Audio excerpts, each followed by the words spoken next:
जिनका परम पावन चरित जल निधि समान अपार है। जिनके गुणों के कथन में गणधर न पावे पार है। बस वीतराग विज्ञान ही जिनके कथन का सार है। उन सर्वदर्शी सन्मति को वंदना शतबार है। उन सर्वदर्शी सन्मति को वंदना शतबार है।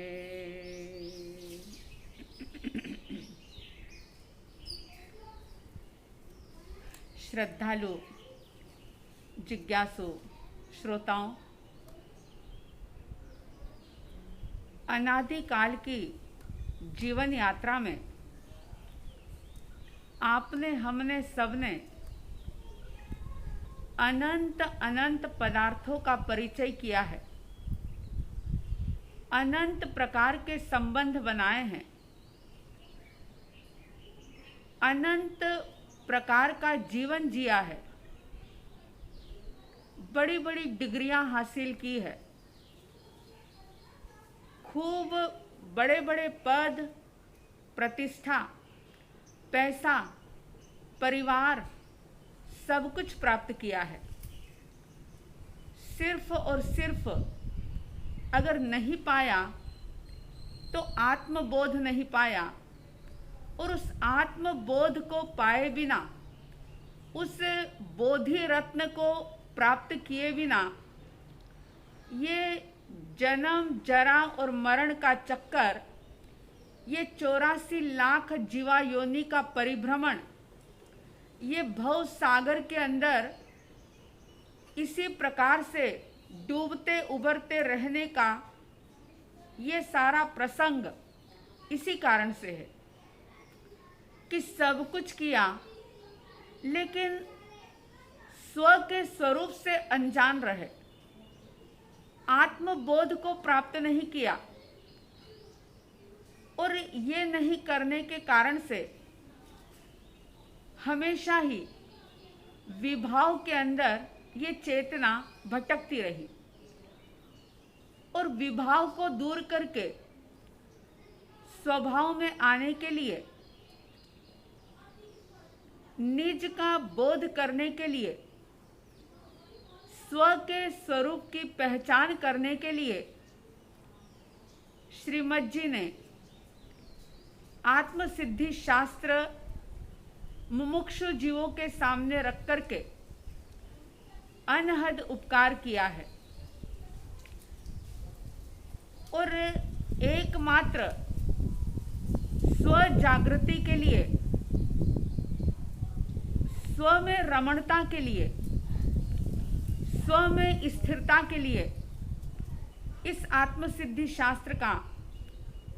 पारायण, इसका स्वाध्याय, इसकी चर्चा हम कर रहे हैं। इसकी 26 गाथाएं संपन्न हुई थी और आप सुन रहे हैं मतार्थी और मानार्थी जीव के लक्षण क्या होते हैं, क्योंकि ये तो आप जान ही चुके हैं कि जो मतार्थी होगा, मानार्थी होगा, ऐसा व्यक्ति जब तक अपने उस मतार्थ को, मानार्थ को नहीं छोड़ता, तब तक वह मुमुक्षु नहीं बन सकता। और जब तक मुमुक्षु नहीं बना जाता तब तक मुक्त होने की, मोक्ष प्राप्त करने की सिर्फ बातें होती है, लेकिन उस मार्ग पर चलने का पुरुषार्थ नहीं होता। तो मतार्थी जीवों के लक्षण इसी कारण से बताए जा रहे हैं कि अगर हम में ऐसे कोई भी लक्षण दिखाई दे तो हम अपने सत्पुरुषार्थ से, अपने ही संकल्प बल से उन लक्षणों को दूर करें और अपने अनादि काल की बुरी आदतों को छोड़ करके परमात्मा के द्वारा बताए गए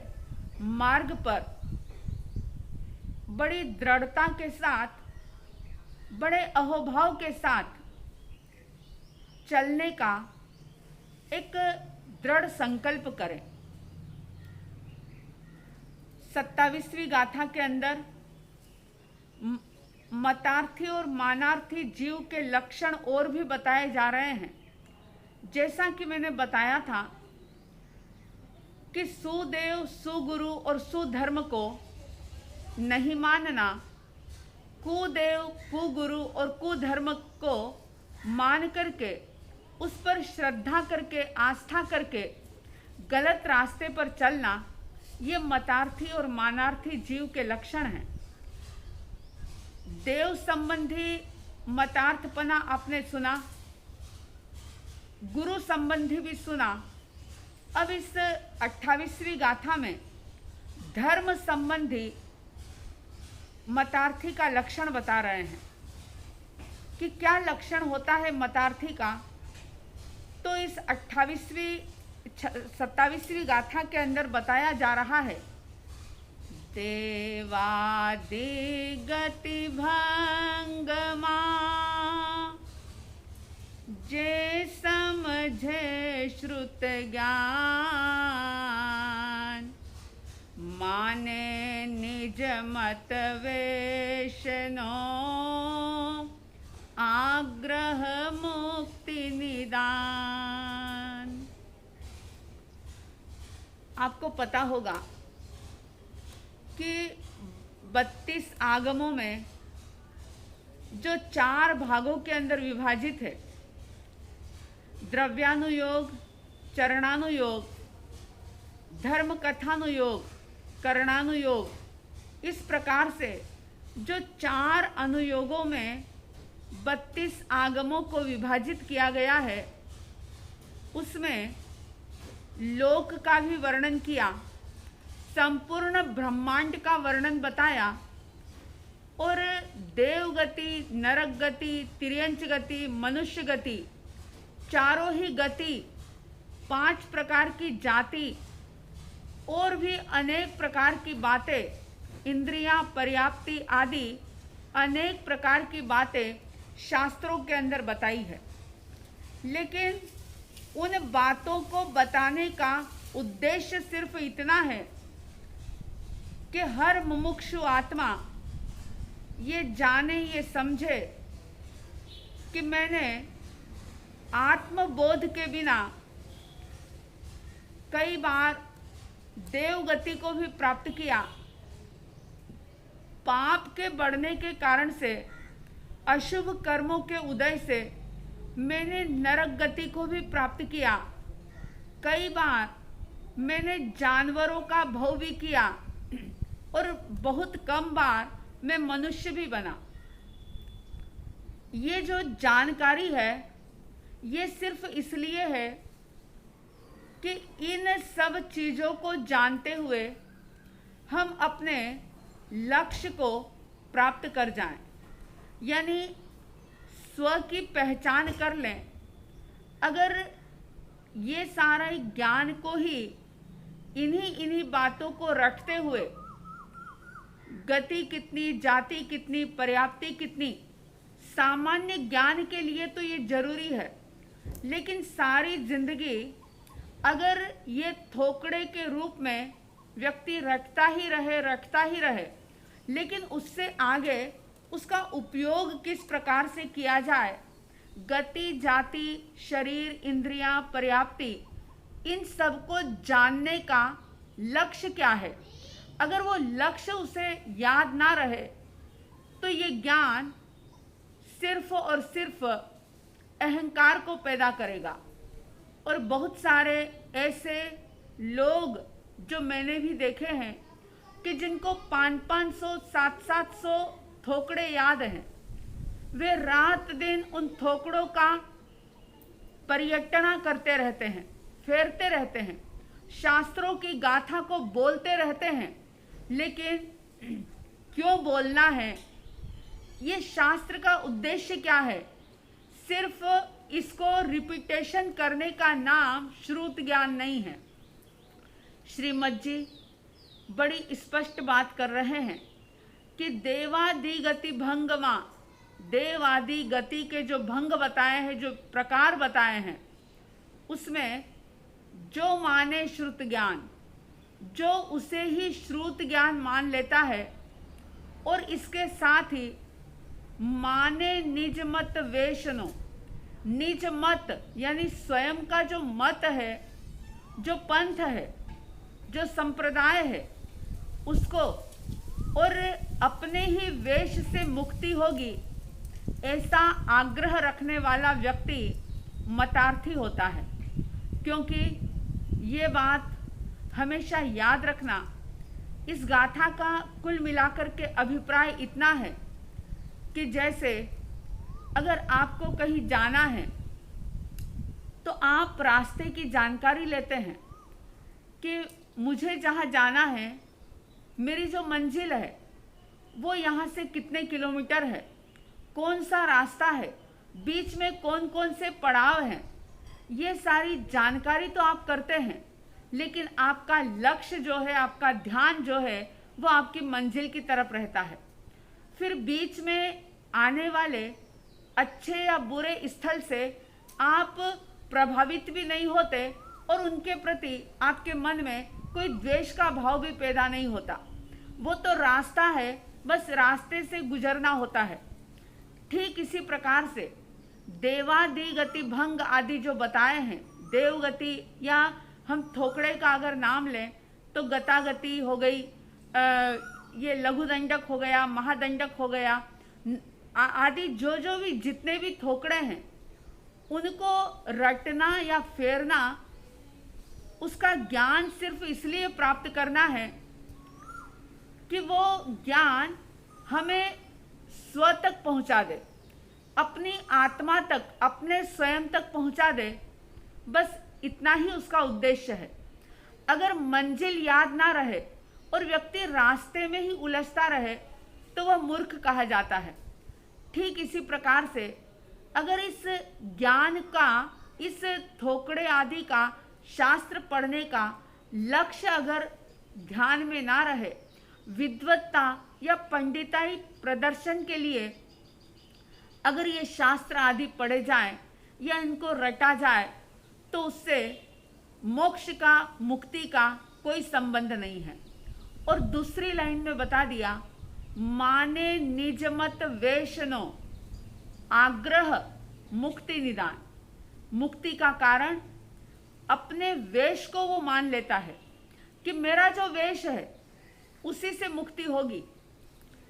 और जब ऐसा आग्रह व्यक्ति का रहता है कि मेरी जो धारणा है, मेरी जो मान्यता है, क्योंकि जिनेश्वर परमात्मा की वाणी, आंतरिक धर्म जो है वो सबका एक है, लेकिन बाहर की क्रियाकांड में थोड़ा बहुत फेरफार हो सकता है, वेश में अंतर हो सकता है, करने के तरीके में अंतर हो सकता है, मगर इसका मतलब ये नहीं होता कि कोई अलग रास्ते से चल रहा है तो वो अपनी मंजिल पर नहीं पहुंचेगा। अगर उसका लक्ष्य मंजिल पर पहुंचना है तो वो निश्चित रूप से पहुंचेगा। आज भी कई धर्म संप्रदाय के गुरु जो कि इस प्रकार का आग्रह करते हैं कि अगर ऐसा करेंगे तो ही मुक्ति प्राप्त होगी, अगर ऐसा नहीं किया तो मुक्ति प्राप्त नहीं हो सकती। मैं कोई पंथ की, मत की या संप्रदाय की बात करना नहीं चाहती, लेकिन मेरे कहने का अभिप्राय यह है कि जहाँ आग्रह होता है, मिथ्या अभिमान होता है, वहाँ पर धर्म बहुत दूर होता है। धर्म का संबंध किसी जाति से, किसी व्यक्ति विशेष से या कोई स्थान विशेष से या कोई वेशभूषा से नहीं है। वेशभूषा जरूरी है, बाहर की क्रियाएं जरूरी है, लेकिन वो क्रिया, वो वेशभूषा एक प्रकार की व्यवस्था है और उसका लक्ष्य यही है कि मेरे भीतर की विशुद्धि हो। अगर वेशभूषा कोई भी हो और अंदर की विशुद्धि बढ़ रही है और कोई ये आग्रह करे कि नहीं, श्वेत कपड़े पहनने से ही मुक्ति होगी या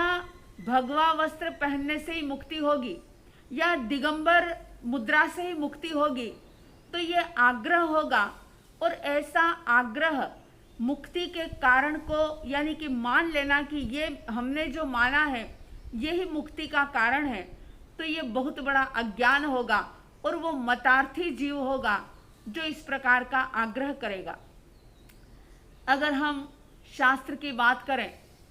तो 15 प्रकार के सिद्ध बताए हैं, जिसमें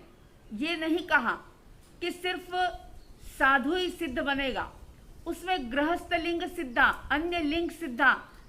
अनेक प्रकार के तीर्थ सिद्धा, अतीर्थ सिद्धा, गृहस्थ लिंग सिद्धा, अन्य लिंग सिद्धा, ऐसे 15 प्रकार के सिद्ध बताए हैं। और ये जिनेश्वर परमात्मा की वाणी को नजरअंदाज करके अगर कोई आग्रहों के अंदर उलझ जाए कि अमुक पंथ से ही मुक्ति होगी, अमुक गुरु की गुरु धारणा लोगे तो ही मुक्ति होगी, तो ये सिर्फ और सिर्फ भटकाने वाली बात है, भटकने वाली बात है। तो देखें, अपने भीतर का अवलोकन करें कि कहीं ऐसे किसी आग्रह से आप भी बंधे हुए तो नहीं हो। सिर्फ शास्त्र को पढ़ना, शास्त्र को रटना, बार बार उसका रिपीटेशन करते रहना, थोकड़े की गिनती करते रहना कि मैंने इतने थोकड़े कंठस्थ कर लिए, मैंने इतने शास्त्र कंठस्थ कर लिए। कंठस्थ करना अच्छी बात है, थोकड़े याद करना भी अच्छी बात है, मेरा उसमें विरोध नहीं है, लेकिन बात उसके आगे की है कि थोकड़े या शास्त्र पढ़ने का उद्देश्य क्या है। और उन सब का उद्देश्य सिर्फ और सिर्फ चेतना को जगाने का है, बोध को जगाने का है, भीतर की जो सुप्त आत्मा है उसको जगाने का है। अगर उसको नहीं जगाया तो चाहे जितना शास्त्र कंठस्थ कर लो, चाहे जितने थोकड़े फेरते रहो, गिनती लगाते रहो, लोक का वर्णन करते रहो, नरक कहाँ पर है, कितने नरक है, नरक में कितने आंतरे हैं, कितने पाथड़े हैं, देवलोक के अंदर कितने विमान हैं, कितने देव हैं। सामान्य जानकारी के लिए ये चीज ठीक हो सकती है, वो भी सिर्फ इसलिए कि ये पता चले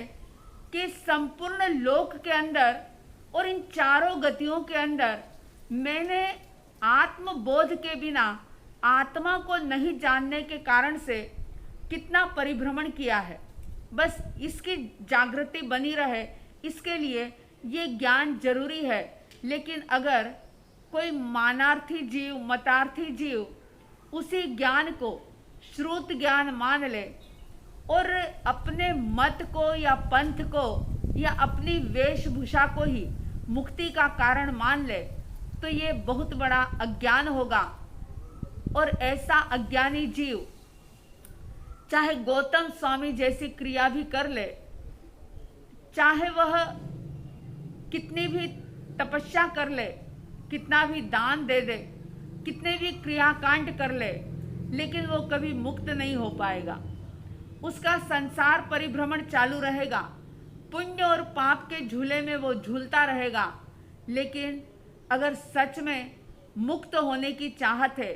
तो इन सब आग्रहों से, इन सब पंथों से ऊपर उठना होगा और ये समझना होगा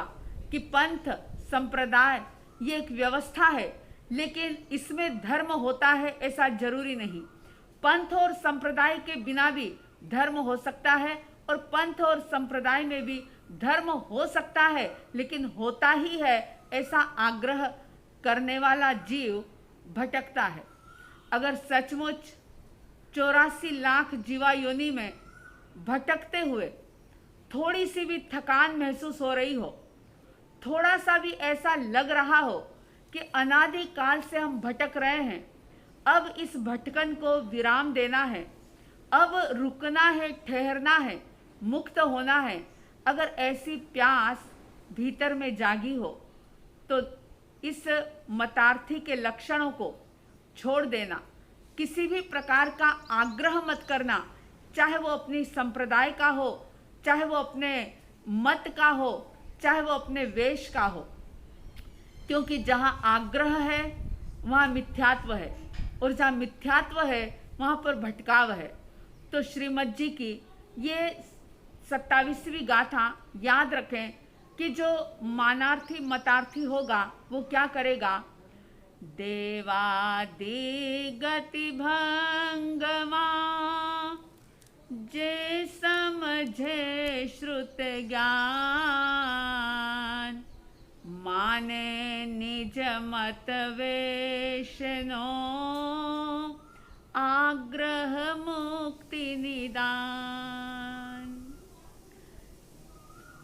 मुमुक्षु भाव आप सबके अंदर प्रवर्धमान हो,